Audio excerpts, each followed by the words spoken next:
All right, guys, Cutlass here. And so earlier in the year, you guys heard me talk about a project that JJ and I were going to do, which was going to be very Enron-esque.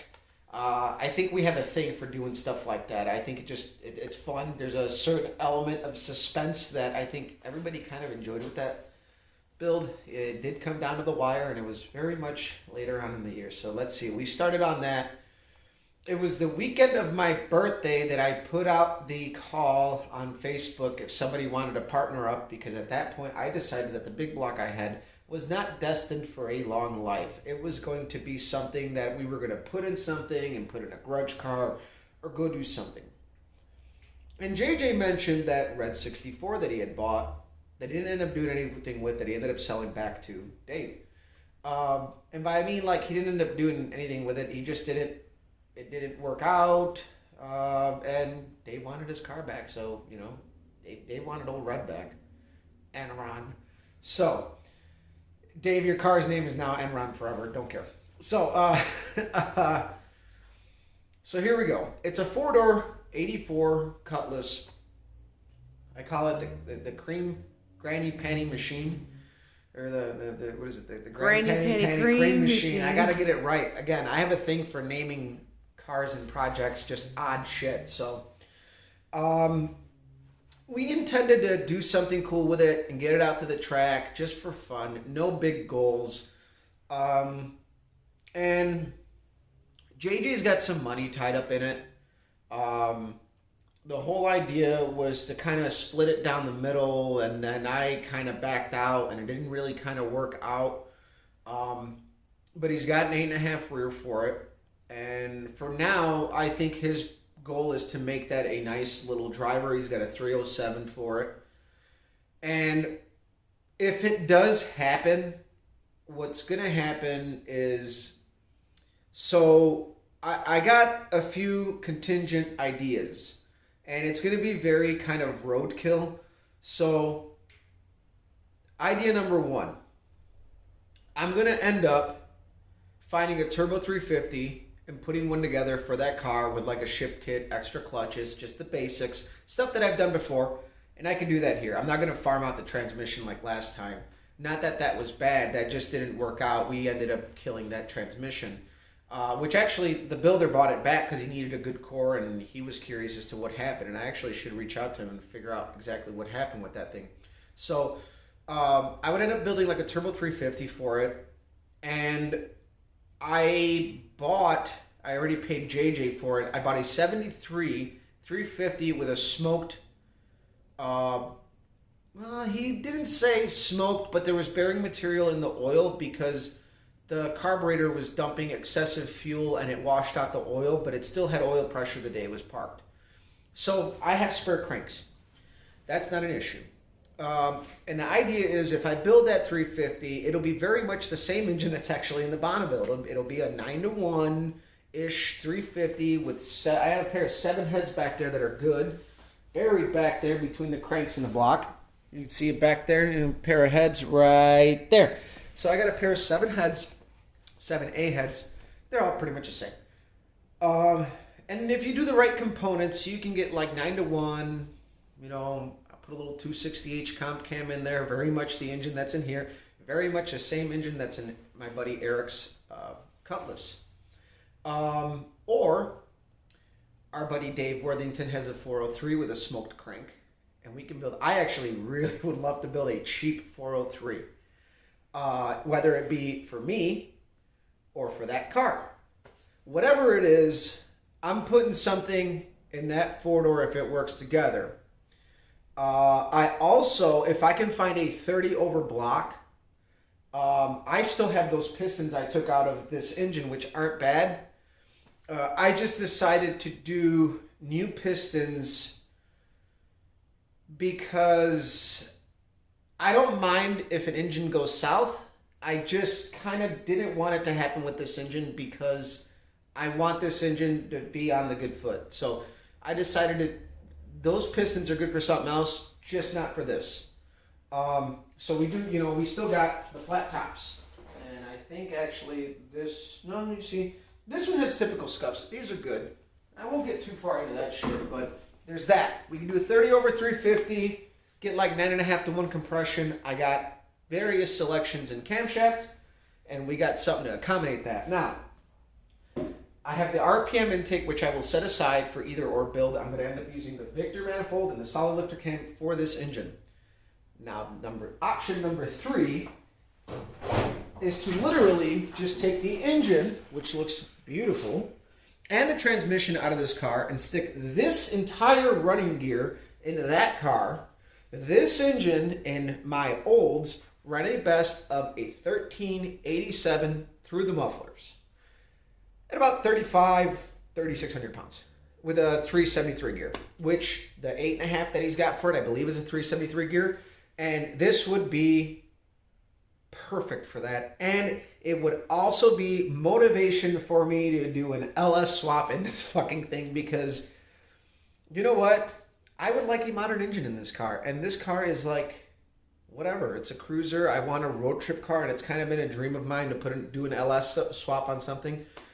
So either that or one of the engines that I build will eventually be for this car, because on this car is a tank. It moves, it's fun, but it'll spin the tires a little bit, but it has a hard time spinning those 275, 60 nittos on the street. This car needs to at least burn a little rubber. So, motivation, again, build something with a little bit more oomph for this thing. And this engine has been in use for a while. This engine got put together back in like 2008. So it's been around, and it's served its purpose. It's got a little blow by, but nothing bad. Vacuum's still steady on it, so everything's good.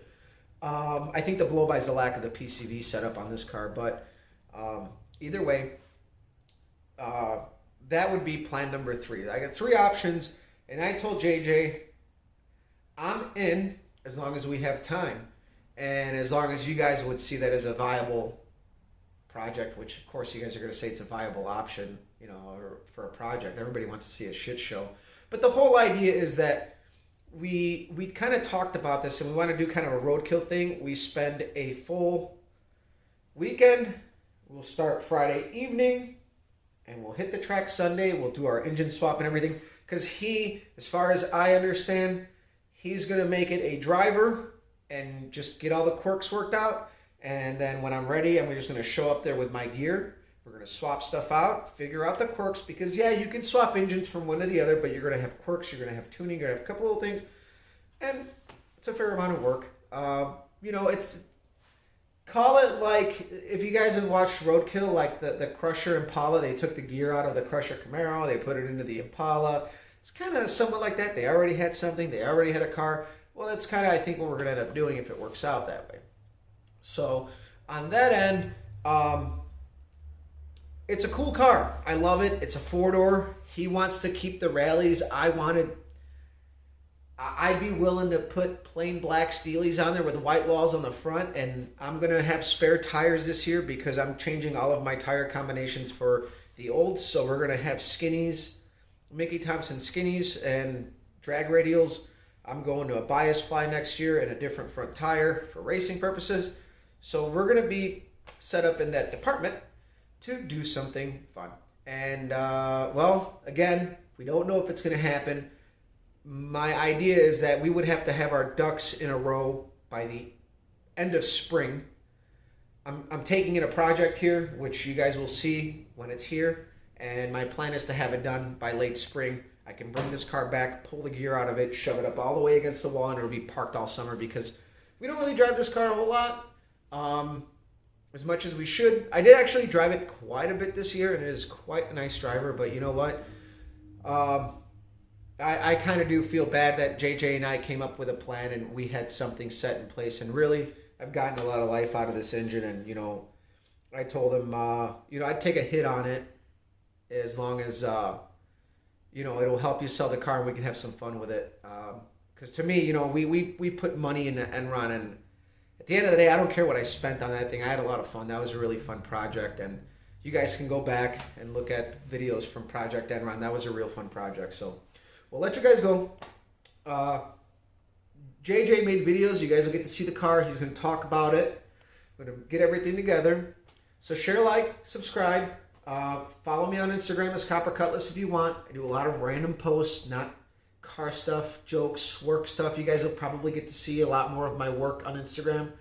What I actually do for a living, collision repair. So yeah, we'll let you guys go. All right, it's this guy again. And I know Copper has mentioned it a few times. We had another project that was kind of on the back burner. We wanted to do something with, and we've talked about it. And you can see it in the background. We'll get to it a little bit more. A little background on this, and this was, we bought this in May, June, I don't know. Had great intentions of doing something with it this last summer, kind of like an Enron project. You know, the two of us do something together. Still not out of the question. We don't know what the plans is, what we're going to do. We got a lot of ideas being tossed around. Me and him even today probably spent an hour talking about different ideas. But overall, it's an interesting project that we, as I touched my forehead, that we both wanted to try to do something with. We had talked about, you know, my daughter or his wife driving it, but I don't even know if that's in the cards. My daughter doesn't seem that interested now, and well, it is what it is. So anyways, without further ado, we'll show you the car, which is a 1984 Cutlass Supreme 4-door. Can't see the air quotes with my hand below it, but 4-door that we picked up off of our buddy Dave Worthington.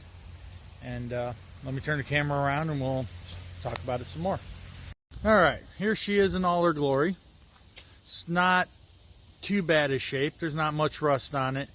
You dig, there's rust. I mean, it's an Ohio car, been an Ohio car his whole life. But it's complete, even with the 14-inch rallies. But we got to find tires for it, because these tires, you know, yeah, you can see the tires are beyond. I wouldn't even drive them down the road. They're that shot. But overall, car's in good, decent shape. I mean, it looks fairly clean. Like I said, there's rust if you look for it in spots, but it's not anywhere near as bad. The frame's decent.